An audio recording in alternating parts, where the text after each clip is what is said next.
कोण आहे? जो भरून भरून भगवंतावरती प्रेम करतो, त्याचा जन्म साजरा करतो, तो खरा वैष्णव आहे. मग माळकरी असो अगर टाळकरी असो. कोण संन्याशी आहे? ज्यानं भगवी कपडी घातली, ज्यानं जटा वाढवल्या, दाढी वाढवल्या, समाजाच्या दृष्टीनं तो संन्याशी आहे. आमच्या माऊलींच्या दृष्टीने एक संन्याशी वेगळा आहे. मी माझी आईशी आठवण विसरले जयाचे अंत करण, पार्था तो संन्याशी दान निरंतर. कोण संन्याशी स्वतःला समाजसेवेमध्ये झुकून घेतो, तो प्रपंचिक असेल तरी संन्याशी आहे. विठ्ठला विठ्ठला हो, असा अंबरीष राजा व्रत करत होता एकादशीचं. जो एकादशीचा व्रती माझा तो तपतीर्थाचा राजा. अंबरीष राजाने व्रत केलं. एकादशी बाबा कधी धरावे आणि कधी सोडावे. आम्ही एकादशीला धरतो आणि द्वादशीला ती तर बाबा मोठ्या याच्यावरती कोण लंगडी करतं, कोण पांगळी करतं. आला पाला चारा, परंतु एकादशी करा. काही तर दुसऱ्या दिवशी अगोदर सावध होतात, सावध व्हारे आणि 2-4 भाकरी लावू नका रे. काय तुझा जीव जातो एका दिवशी. आणि फराळाच्या एकादशी म्हणजे अल्पहार आणि भगवंताचे जास्त चिंतन करणं, या नाव एकादशी. कसं? काळ सारावा चिंतने एकादशी गंगा स्नाने, हे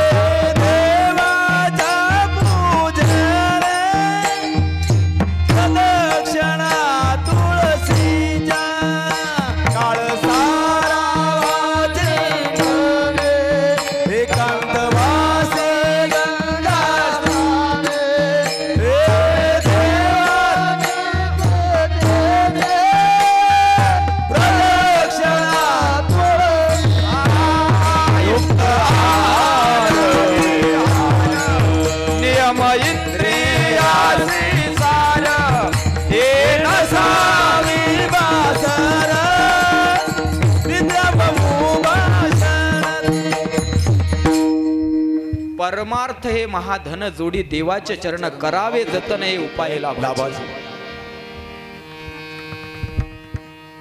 देह समर्पिजे देवा, भार काहीच न घ्यावा, होईल आघवा तुका म्हणे. चौकड्याचे प्रमाण माऊली फार गोड आहे, परंतु आता तुमचे चेहरे असे बारीक बारीक दिसायला लागले. शेत सुकलं की बाबू माळ्यानं पाणी सोडलं पाहिजे. आता तुम्ही फार चॅप्टर आहेत. चैत्र महिन्यामध्ये जंगलामध्ये धरून निघला तर समजून घ्या वनवा पेटलेला आहे. चैत्र महिन्यामध्ये जंगलामध्ये हिरवळ दिसली, समजून घ्या पाण्याचा ओलावा आहे. आणि कलियुगामध्ये कीर्तनाला जर एवढी माणसं दिसली, आंधळ्या कीर्तनकारांना समजून घ्या पाठीमागं भारुड आहे. आणि ज्या दिवशी बाबा भारुड आहे त्या दिवशी अर्धा तास पंचपदी अगोदर चालू झाली पाहिजे. आज अर्धा तास लेट चालू झाली. विठ्ठल विठ्ठल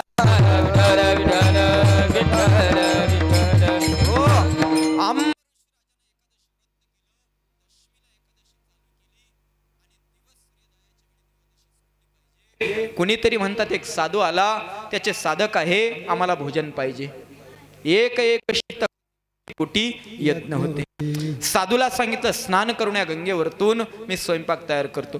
स्वयंपाक तयार झाला, परंतु साधू येत नाही. म्हणून काय केलं? अंबरीष राजानं ठरवलं, सर्प तर मेला पाहिजे, काठी तुटायला नको, प्रपंच झाला पाहिजे, परमार्थ सुटायला नको, एकादशी व्रत नेमानं झालं पाहिजे आणि साधू उपवास राहायला नको. एक दुसरं व्रत असं सांगितलं एकादशीचं सोडण्याचं पारणं. स्वयंपाक नसल, परंतु जो हाडाचा वारकरी निवृत्तीनाथांचा वारकरी आहे त्यानं सूर्योदयाला उठावं, स्नान करावं, शुचिरभूत व्हावं, भगवंताचं थोडं ध्यान करावं, थोडंसं पाणी घ्यावं, एक तुळशीपत्र घ्यावं, त्या पाण्यामध्ये हातावरती ठेवावं आणि ते पाणी कृष्ण अर्पण होऊन आचमन करावं. तुम्हाला एकादशीचं व्रत पूर्ण घडेल.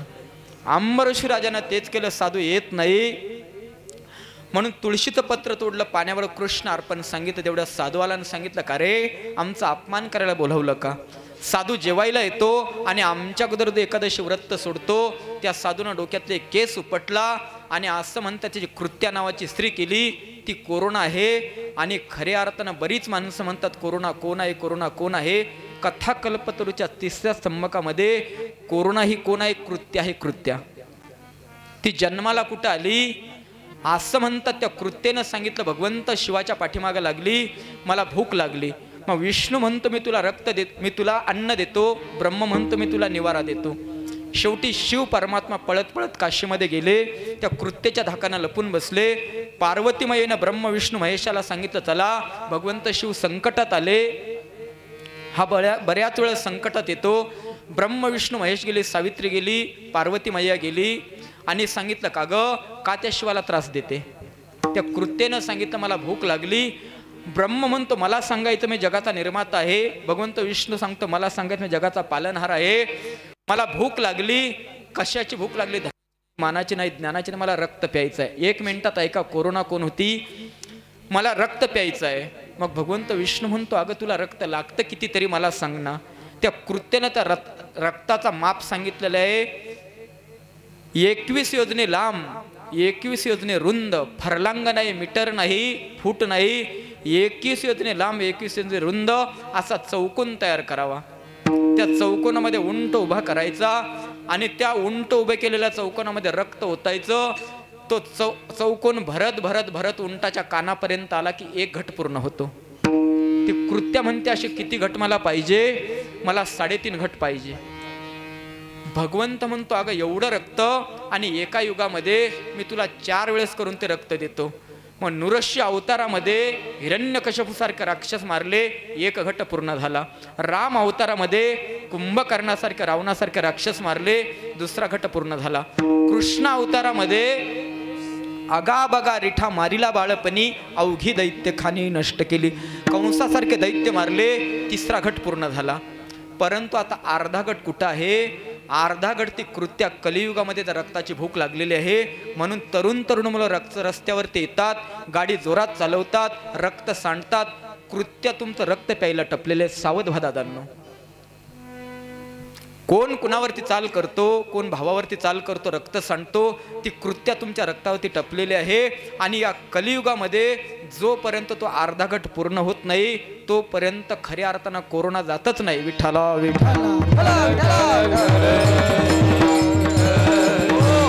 ती अंबऋषी राजाच्या पाठीमागे लागलेली कृत्या आपल्याला इथे यायचं होती, त्रास द्यायला लागली. अंबरीष राजानं ध्यान केलं. कर्पूर गौरम करुणावतारम संसार सारम भुजगेंद्रहरम सदा वसंतम हृदयारविंदे भवम भवानी सहितम नमामे, भवम भवामी सहितम नमामे. मग त्या अंबरीष राजाची हाक ऐकली आणि भगवंतानं काय केलं? त्या अंबरीष राजासाठी म्हणतात अनेक गर्भ सोचले. अभंगाचं 2रं चरण. अंबरीषी साठी जन्म सोसिये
धर्मराज भाऊ म्हणजे खऱ्या अर्थानं आमच्या परिसराचे कोकिळ आहे. खऱ्या अर्थानं तो धर्म आहे. किती गोड प्रमाण, चाल किती गोड. अंबरीष राजासाठी भगवंतानं जन्म सोचले. प्रसंग फार सुंदर होता. तिसरा प्रसंग 5 मिनिटामध्ये आणि संप्रदायाच्या नियमाप्रमाणे पांडुरंगाचं भजन करू. एका ठिकाणी बाबा असंच कीर्तन रंगात आलं. माणसाशी भगवंतासारखी बसली होती. माझ्याकडून थोडा टायमिंग चुकला. 11च्या पुढे कीर्तन ढळलं. पाठीमागून एक आजोबा उठले, काठी टेकत टेकत जवळ आले. मी म्हणलं आता आपले आपण आटपलं पाहिजे. जसं हनुमंताचं शेप वाढत चाललं होतं लंकेमध्ये. कुठं सीतामाई जोपर्यंत भेटत नाही, हनुमंताच्या शेपीला वस्त्र गुंडाळ्याचं काम चालू केलं. अहो शेपूटच कमी होत नाही. सगळी राक्षस उघडी केली, लंका उघडी केली. कुणीतरी सांगितलं आता सीतेमातेचं वस्त्र घेऊन या. आपल्या आईच्या, आपल्या बहिणीची इज्जत तर कुठे बाजूला पडत असेल, उघडी पडत असेल तर झाकायचं काम हनुमंतराय करतो. एशे थोरविला मारुती, विभीषण केला लंकापती, औदार्य देऊने कर्णा हाती कीर्ती दिगंतरी वाढवली. आईच्या वस्त्राला हात घालल म्हणून हनुमंताने शेप कमी केली. कुणी माझ्या बहिणीच्या वस्त्राला हात घालतो. दुःशासन भगवंत नुसता माऊली वस्त्र देत नव्हता, स्वतः वस्त्रच बनला. ऐका ना त्याच्या पुढचा शब्द. प्रभू रामचंद्रांचा जन्म आपण केला, रामनवमी केली. प्रसंग असा झाला, भगवान अयोध्येतून निघाले आणि वनवासामध्ये चालले. वनवासामध्ये गेल्यानंतर कुठे भरत भेटायला आला. रामायण आम्हाला काही शिकवत नाही, भावाभावाशी कसं वागावे रामायण शिकवतं, म्हणून रामनवमी करावी. युद्ध कसं करावे रामायण शिकवतं. वैर्याशी कसा हात द्यावा रामायण शिकवतं. माणसं कशी जमा करावी रामायण शिकवतं. रामायणामध्ये बाबा एकही असं नाही की शिकायला भेटत नाही, फक्त रामायण आम्ही समजून घेतलं पाहिजे. प्रसंग असा झाला, आता प्रभू नदीच्या पहिल्या तीराला जायचं आहे. त्या नदीला भरपूर पाणी आहे. सीतामय्या पाठीमागे आहे, राम लक्ष्मण भगवान आहे. प्रभू रामचंद्र त्या नदीच्या काठावरती गेले. इथं नाव दिसत नाही, नाव दिसत नाही. लाकडाची आणि लोखंडाची नाव तुम्हाला सागर तरुण घेऊन जाईल. परंतु हा भाऊसागर तरायचा असेल तर संत रूपी नावेमध्ये जो बसतो तो तुम्हाला भाऊसागर तरुण घेऊन जाईल.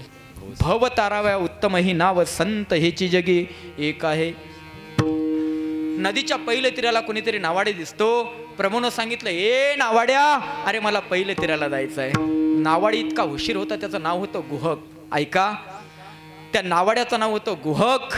तो गुहक म्हणतो आजच योग आलेला आहे, डबल डबल भगवान येणार नाही. अरे जपी तपी त्याची आठवण करतात, स्वप्नामध्ये जात नाही. तो बळ होऊन मला बोलवतो. नावाडी बाबा रुसून बसला. काही काही फार भाव खातात कीर्तनकार सुद्धा. महाराज तारीख घ्याल, अगोदरच्या शिल्लक असतात तरी म्हणतात अगोदरच्या सगळ्या तारखा गेलेल्या आहे, जागर काला भेटल का. मी म्हणतो बावळट कीर्तनकार आहे. पहिलं कीर्तन ज्याच्या वाट्याला येतं त्याच्यासारखा भाग्यवंत कीर्तनकारच नाही. ऐका ना, नावाडी म्हणतो हाच दिवस आहे भगवंत जवळ येण्याचा. नावाडी मान फिरवून घेतो. लक्ष्मण म्हणतो, ए बावळटा, अरे 12 वर्ष अंगाची कातडी हाडाला एकत्र झाली, ते ध्यान करता तिकडे जात नाही, तुला बळ बोलवतो. आता बाकी तो गोह कुठला आणि पहिलं तिरावून भगवंता काढाला. फार प्रसंग गोडा आहे. ऐका आता, रामनवमी साजरी होऊन जाईल.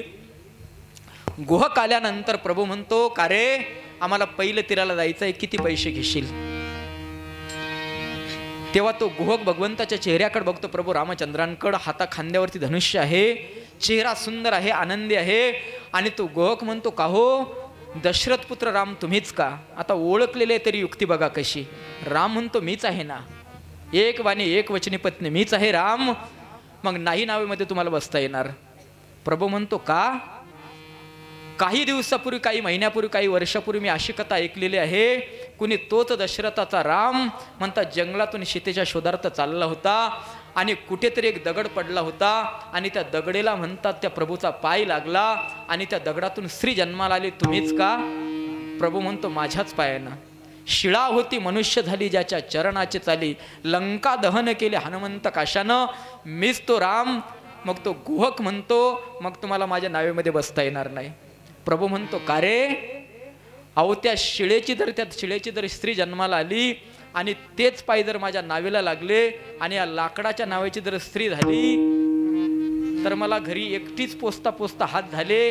ही दुसरी तयार झाली तर काय करायचं. किती चॅप्टर होता गोहक. ऐका, मग गोहक सांगतो त्याला एक पर्याय आहे. अगोदर तुमचे पाय धुवून घ्यावे लागतील, ती पायाची धूळ घेऊन द्यावी लागेल आणि नंतर तुम्हाला नावेमध्ये बसता येईल. प्रभूनं सांगितलं, ठीक आहे. आता त्या गोहकाकडे माऊली पात्र नव्हतं. त्या गोहकाकडे पात्र नव्हतं, त्यानं हृदयाचं पात्र केलं. पत्नीला बोलवलं, मुलांना बोलवलं. अगं हा योग आलेला प्रभू आपल्या घरी आला. त्या सागराच्या काठावरती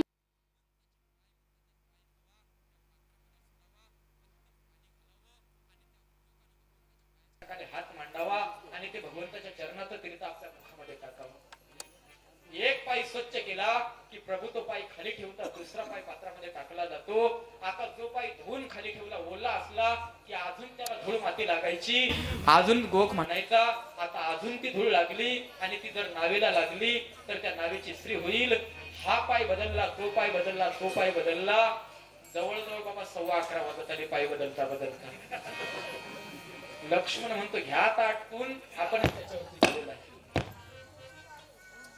प्रभूनं सांगितलं आता काय करायचं, गोकानं सांगितलं एक करा ना, तुमचा पाय धुतल्यानंतर जमिनीवरती ठेवल्यानंतर त्याला धूळ लागते, आता तो पाय जमिनीवरती न टेकवता माझ्या हातावरती ठेवा. किती सुंदर गोक होता बघा. काय प्रेम असेल, काय भक्ती असेल, काय विश्वास असेल, काय श्रद्धा असेल. गोहकानं त्या भगवंत प्रभू रामचंद्रांचा पाय एका हातावरती ठेवला. कधी कधी जर आपण एका पायावरती तरंगायला लागलो तर माणसाचा तोल जातो, झोक जातो. म्हणून त्या गोहकानं सांगितलं एक करा ना प्रभू, तुमचा तोल जात असेल तर एक पाय माझ्या हातावरती ठेवा आणि तुमचा तोल जाऊ नये म्हणून एक हात माझ्या डोक्यावरती ठेवा, त्याचा आधार घ्या. किती सुंदर गोहकाचे विचार असते. एक पाय हातावरती ठेवला, दुसरा हात डोक्यावरती ठेवला. गोहक मनामध्ये म्हणतो पुण्य फळले बहुत दिवसा भाग्य उदयाचा. अरे एक हातावरती भगवंताचा पाय, दुसरा हात तर माझ्या डोक्यावरती आहे, तर माझ्या जीवनामध्ये काय कमी आहे. भगवंताच्या चरणाचं दर्शन घेतलं, प्रसन्न होता, आपली वेळ संपली. भगवान नावेमध्ये बसला, नाव मध्यावरती गेली आणि गोहक हसायला लागला. प्रभू म्हणतो का रे गोहका, मी राम राज्य सोडून वनवासामध्ये चाललो म्हणून हसतो. अरे जी सीता जनकाची पत्नी मुलगी असताना ती आता वनवास भोगणार आहे म्हणून हसतो. गोहक म्हणतो भगवंता मी हसत त्याच्यासाठी नाही, हसतो याच्यासाठी मी तुला फसवलेला आहे. काय म्हणतो गोहक, तू देवांचा देव आहे, मी तुला फसवलेला आहे. कसं? अरे मला माहित आहे तुझ्या चरणाच्या दगडाची शिळा झाली, स्त्री झाली, माझ्या लाकडेच्या नावेची स्त्री झाली नसती आणि मुलगी झाली नसती, मग मला काय एवढा वेळ घेतला. तर गोहकाचं उत्तर आजच्या कीर्तनातून घरी घेऊन जा. प्रत्येक आईनं उत्तर घरी घेऊन जा. भगवंताला तो गोहक सांगतो देवा, अरे तुझ्या चरणाची अपेक्षा करता काही काही जीवन संपून गेलं ऋषी मुनींचं, ते चरण भेटले नाही, स्वप्नामध्ये आले नाही आणि योगायोगाने ते चरण धुवायची वेळ जर मला आली तरी संधी मी सोडणार नाही. ऐका ना पुढचं उत्तर. ज्याच्या ताब्यामध्ये गावाच्या 5 वर्षाची संधी आली त्यानं संधी भाऊ संधीचं सोनं करून टाका. ज्याच्या हातामध्ये देशाचं सूत्र आलं त्या राजानं देशाचं सोनं करून टाका. ज्या वक्त्याच्या हातामध्ये 2 तास आले त्यानं 2 तासाचं सोनं करून टाका. ज्याच्या हातामध्ये नामदेव बाबा पेटी आली, आपल्या वेळेचं सोनं करा. मृदंग आला, आपल्या वेळेचं सोनं करा. एक प्रमाण वाट्याला आलं, त्या चालीचं सोमे भाऊ सोनं करा. एवढंच नाही, आपल्याला रामनवमी हनुमंत जयंतीची संधी आली कशी, बरवी वेळ सापडली संधी,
तो नावाडी भगवंत प्रभूला काय म्हणतो, अरे सगळं जग तुला धन्य म्हणतो, तू कृपा सिंधू आहे, तू या सागरामध्ये माझ्या नावेमध्ये बसला, कसा आहे तू अभंग. धन्य तुझा कृपा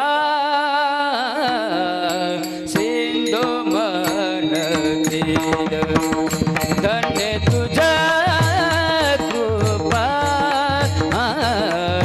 सिंधू म्हणतील, धन्य तुझा कृपा सिंधू म्हणविसे, धन्य तुझा